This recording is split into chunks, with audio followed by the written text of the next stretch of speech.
Bayangkan sebuah kitab kuno yang dalam lembaran-lembarannya menyimpan rahasia alam semesta yang baru terungkap ribuan tahun kemudian.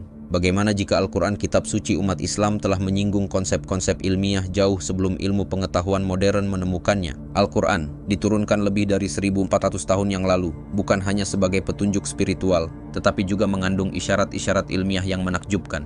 Salah satu contoh yang menakjubkan adalah konsep Big Bang. Dalam surah Al-Anbiya ayat 30 disebutkan bahwa langit dan bumi awalnya merupakan satu kesatuan yang kemudian dipisahkan. Ini sejalan dengan teori ilmiah bahwa alam semesta bermula dari ledakan besar.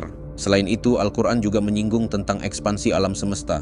Dalam surah Az-Zariyat ayat 47, Allah berfirman bahwa Dia yang menciptakan langit dengan kekuasaannya, dan sesungguhnya Dia yang meluaskannya. Penemuan ilmiah modern membuktikan bahwa alam semesta terus berkembang, sesuai dengan apa yang disebutkan dalam Al-Quran. Tidak hanya tentang kosmologi, Al-Quran juga membahas proses embriologi.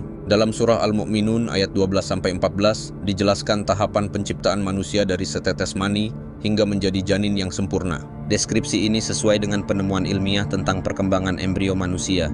Menariknya, Al-Quran juga menyebutkan tentang adanya barzakh, yaitu batas antara dua lautan yang tidak bercampur. Dalam surah Ar-Rahman ayat 19-20, disebutkan bahwa Allah membiarkan dua lautan mengalir yang kemudian bertemu, namun di antara keduanya ada batas yang tidak dilampaui. Fenomena ini telah dibuktikan oleh para ilmuwan bahwa terdapat perbedaan densitas dan salinitas yang mencegah percampuran antara dua massa air yang berbeda. Selain itu, dalam surah An-Nur ayat 40, Al-Quran menggambarkan kegelapan di lautan dalam yang ditutupi oleh gelombang, di atas gelombang, di atasnya lagi ada awan. Deskripsi ini menggambarkan fenomena internal waves di lautan dalam yang baru ditemukan oleh para ilmuwan beberapa dekade terakhir. Al-Quran juga menyinggung tentang rotasi bumi. Dalam surah An-Naml ayat 88 disebutkan bahwa gunung-gunung yang terlihat diam sebenarnya bergerak seperti jalannya awan. Ini mengisyaratkan bahwa bumi berputar, sehingga gunung-gunung pun bergerak bersamanya, meskipun tampak diam. Menariknya, dalam surah Yasin ayat 36, Al-Quran menyebutkan bahwa segala sesuatu diciptakan berpasang-pasangan. Konsep ini sejalan dengan prinsip dualitas dalam fisika, seperti partikel dan antipartikel, serta fenomena pasangan dalam biologi.